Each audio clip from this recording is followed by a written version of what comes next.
Tyler Higbee a little bit. If you notice that touchdown play where everyone's at the line, play action, Higbee's wide open out in the flat in the right.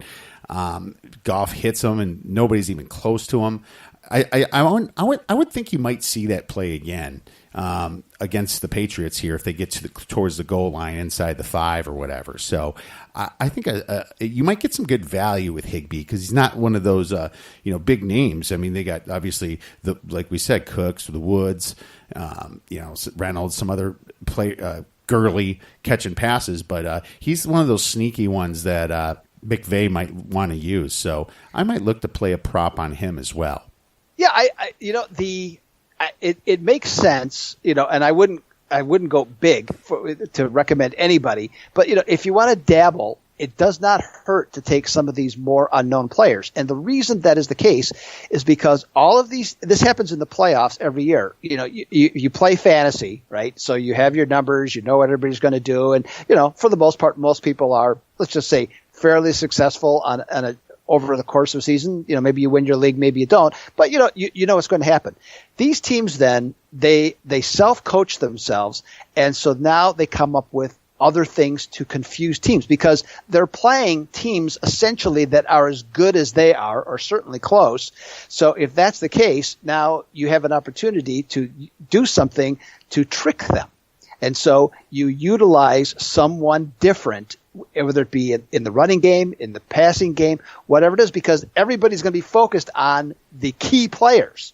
So now if you change it up, you have an opportunity, and all it takes, as we're talking about here, you get the wide receiver, a tight end from any team for the most part, and you run him out to the side. All of a sudden, he's wide open. I mean, the fullback leaves the New England fullback. His name leaves me right at the moment. But this guy Devlin, James Devlin. Yes. Yeah, I was thinking about him. I was going to bring him up. Go ahead. Yeah, no, I mean, in the last 5 or 6 weeks of the season, I believe he has either 5 or 6 touchdowns. Yeah. So, I mean, all of a sudden, nobody even knew who he was for the first, 12 weeks of the season. Mm-hmm. And all of a sudden, again, a change up, went to a little more power football. And here's this guy, shining when they're in the red zone.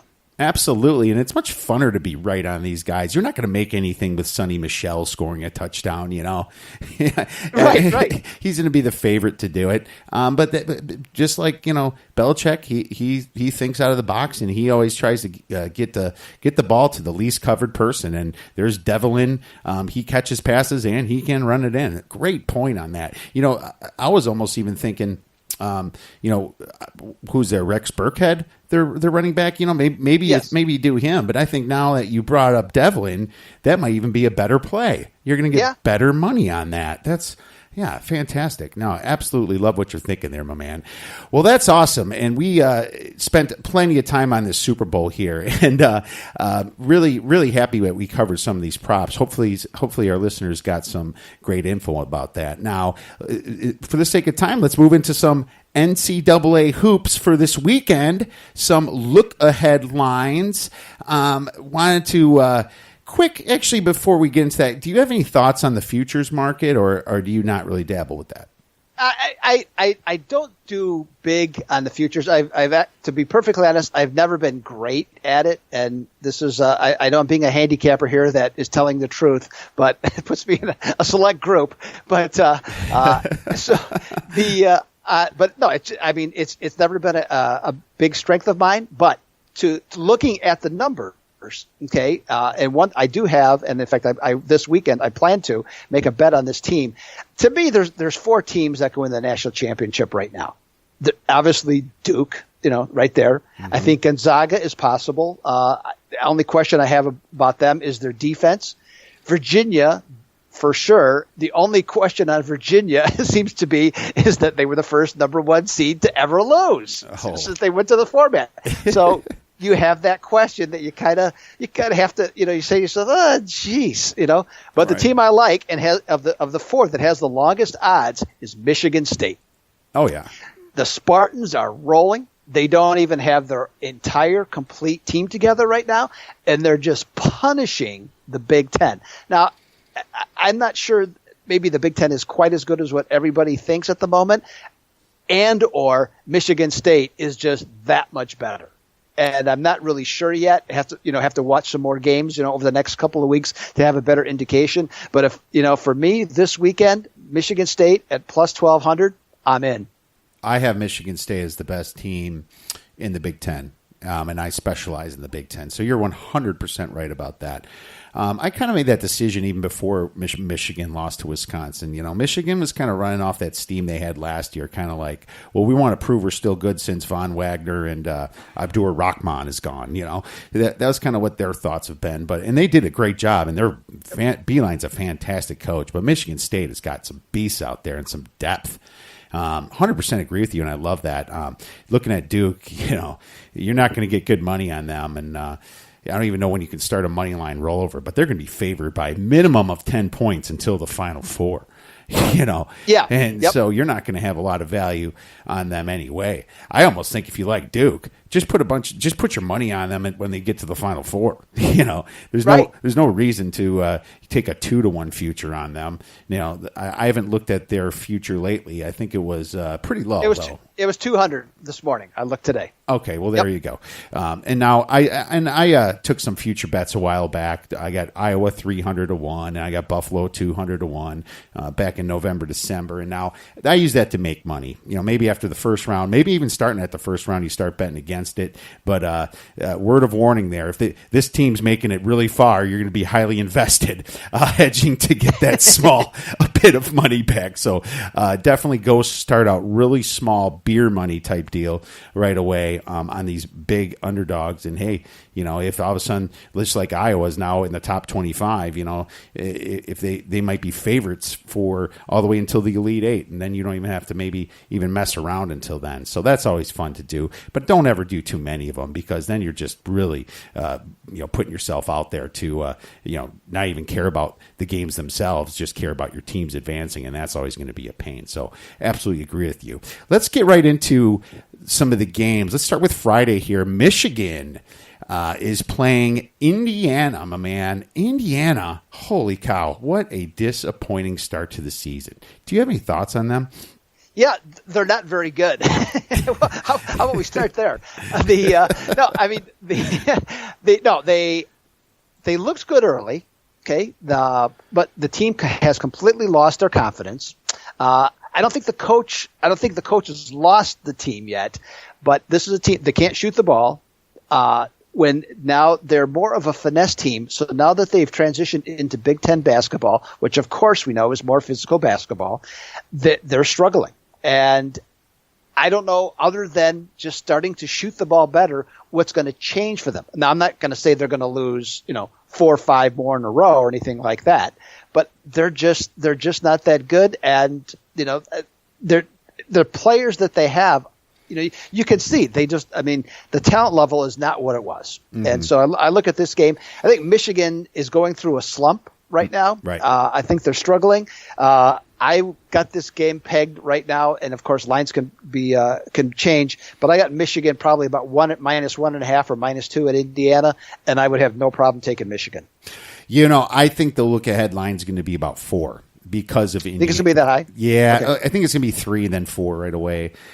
And yeah, there's going to be money coming on Michigan, I believe. They haven't won a Big Ten game in January. Right. They haven't played. And who did they play before? Northwestern when it was early. Yes. Without their best guy. What the heck's going on with Juwan Morgan, Deron Davis?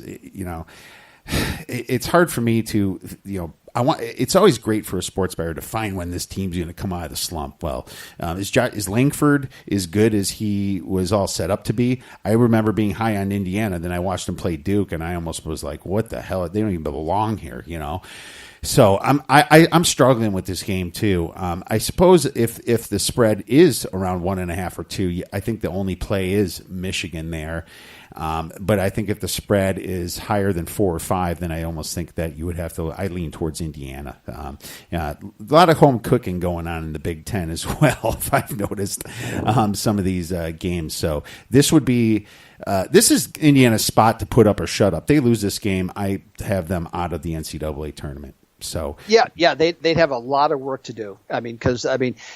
with these broadcast, with them being on national TV. I mean, I know it's not supposed to matter, but it does, And so when you're on TV and you're losing, and in some cases getting just destroyed, people don't forget that stuff. Absolutely, and I think the only way they're going to win this game is if they get their bigs involved. Michigan is more of a finesse team, more of a motion offense, right? Right. I think they got to get Juwan Morgan in the post and have some motion down in the paint and start scoring there. Enough of this Langford dancing around, turning the ball over stuff. That stuff's not going to work. So no. We'll see where that line comes out at. Let's move into a little bit of a lower level. Well, not for us necessarily, but for the general public. I don't know how many people are going to be watching good old Buffalo versus Kent State, but I'll tell you, Buffalo, how are they so good at football and basketball this year? It's been awesome to watch this university in the MAC, just kind of coming of age here, just beating people, and now they're a top 25 team. What are your thoughts on this matchup?